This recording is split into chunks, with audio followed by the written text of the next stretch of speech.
It's a draft hypothetical that's getting thrown out there. Barnes, and Dennis Smith Jr. for Blake Griffin. Would you do it if you were the Detroit Pistons? Let's talk about it. Motor City Sports Talk, we in the building. It's your boy CJ Goodfella. Appreciate everybody for checking in. One time for the one-time blessings. Happy Friday, everybody out there. Hopefully everybody getting it in, getting ready for the weekend. Hopefully you got the weekend off. But the only reason I do it ain't because I believe in Harrison Barnes or it ain't because I believe in Dennis Smith Jr. is to pretty much get Blake Griffin contract off the books, okay? That's the reason I do it from a talent. If you're trying to win now, no way, Jose, do I do this trade if you're trying to win now. All right? Period. Harrison Barnes hasn't lived up to the contract that he got from the Dallas Mavericks, but I'm pretty sure he's been there about 2 or 3 years, so his contract should be coming to an end shortly. Blake got about 4 or 5 more years or something like that with the Pistons. Making almost 30, gonna make over 30 million a year. I think his last contract with the Pistons is like 38 million a year. If you're trying to clear cap space, if you want to say, okay, we done, we finished. Are you done or are you finished with Blake Griffin?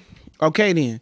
It ain't that Blake is a bad player. It's just that you're trying to clear cap space. And I think this is probably the best trade scenario, especially if they contracts match up where you can dump Blake Griffin and start off free. And then that would include moving Andre Drummond as well, too. And eventually, next year, you move Reggie Jackson. Then you clear 70% of your cap space up for the future, okay? Because you taking shorter contracts on. It may not be Harrison Barnes and Dennis Smith Jr. may not be the player Blake is, but you're just trying to get that contract off and get free and build from the ground up. So I will understand the trade. And I think they will mess around and trade Harrison Barnes probably next season. So, from that standpoint, if you're trying to win later and build for the future, yeah, that's a good trade scenario. But if you're trying to win now, no way. No way. If you're trying to rebuild or you're trying to rebuild on the fly and trying to do a quick fix so Tom Gores can sell the team, nope, you ain't going to win. Harrison Barnes and Dennis Smith Jr. have been 2 injury-prone players for the last 2 years. Harrison Barnes has been inconsistent even ever since, from with the Warriors in the finals. If he just would have hit, 40% of his shots, the Warriors would have won that finals in 5 games or 6 games versus the Cleveland Cavaliers that year. The Cavaliers beat them. But Harrison Barnes shot so poorly, and he messed around and got a huge contract from the Dallas Mavericks after a piss-poor performance in the finals.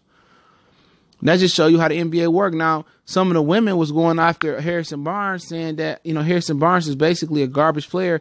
How is he making the contract that he making? And in women's basketball, we got players that's better than him, and they respect the sport, and they not getting nowhere near what Harrison Barnes is getting. You know what I'm saying? So he was being a target all season. He ain't been healthy. He was the number 1 player coming out of Ames, Iowa in high school, and I didn't see it. I didn't see why he was the number 1 player coming out of his high school class, and I didn't see why he was such an upper echelon blue chip or elite prospect coming out of college. I just didn't see him produce. I was never in awe of Harrison Barnes. I never thought he was that good. And talk about Dennis Smith Jr., he got a ton of talent, a ton of ability, but guess what? He ain't never healthy. So pretty much you trading 2 injury-prone players, to a guy that builds his durability up this year, and Blake Griffin, who did have a reputation for being injury prone. He still does, but he's been fairly healthy this year. This would be a strictly a rebuild, a cap space move. This is what it would be. And you can say, oh, Dennis Smith Jr. can be our point guard of the future if he can stay healthy. With the knee issues, and then his wrist, and then his back, and then his head, and then my lip, and then my chin, and then my ear. He got too many injuries, man. In a minute, he gonna be half human, half robot, a metal man or whatever. Don't think Harrison Barnes is gonna be your answer to your wingman. Bull sniff. He ain't gonna be the answer to your wingman problems. Some nights he'll look like the answer. You'll be right where you at with Reggie Bullock and Stanley Johnson with him, just a step or 2 above him. You can give him more uses with Detroit, but it ain't gonna matter. Like I said yesterday with Tim Hardaway Jr., he can give you 20 a night. He can get you 30 or 40 or sometimes 50 points. I think he had before. He can shoot the rock. And plus after this year, he only got 2 more years left. With Andre Drummond, with Reggie Jackson, you got 1 more year after this season. But if it don't work out for Tim Hardaway, you only got 1 more year of him. So really, you're on the books for 2.5 years for Tim Hardaway Jr. That's not bad. After next season, his contract will be expiring. He'll be an attractive contract. I didn't think that his contract is that bad. Especially if you ever get rid of Reggie Jackson and get a productive player who only going to be with the Pistons one more year if he don't work out. It ain't like Tim Hardaway Jr. got 6 more years or 5 more years or 4 more years left in his contract, in my opinion.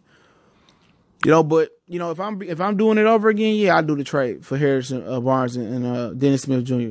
But if I'm trying to build something right now and do what Tom Gore's doing and trying to flip the team real quick, then no, I wouldn't do it. It just depends on what direction the team want to go in. You trying to get cap relief, you trying to run contracts out, then yeah, you move Blake, you move Dre, you move Jackson next year when his contract expiring, and you be bad and you start over. That's my method. That's how I'm looking at it. But how they looking at it, they trying to win now. And like I said, I don't think they have any intentions on moving Blake Griffin. Any intentions. Drummond and everybody else to go before Blake Griffin. Even Dwayne Casey, even Ed Stefanowski. Blake Griffin ain't going nowhere. That's just what it is, man. So, you know, if they trying to, you know, clear cap space, yeah, I understand it. You know, for the Dallas Mavericks standpoint, I mean, Luka Doncic, you know, Blake Griffin, DeAndre Jordan again, I guess that's a solid core, you know. I guess it's solid. Then you continue to build on that, I would guess. But I don't think the Mavericks that close to winning no way. So why would they even want Blake Griffin, in my opinion? They still building for the future. Now, they'd love to give away Harrison Barnes, Dennis Smith Jr., Wes Matthews, and some of them other guys there. They'd love to get them away. But I don't see them wanting to bring on Blake Griffin. I think they're going to continue to build it through the draft, in my opinion, man. But Motor Street Sports Talk, once again, I appreciate everybody for checking in. Make sure you hit the subscribe button, bell icon button, and you won't miss another video. Don't forget, we on Facebook, Twitter, Instagram. Also, you can reach out to the email if you got a business question, inquiry, or sponsorship. But it's one time for the one time Motor Street Sports Talk, and I definitely appreciate everybody for checking in. Make sure you share the videos. Best way to get the channel known. That's the best way, word of mouth, to get us up out there. So appreciate everybody to share the video. Y'all know what it is. We gone.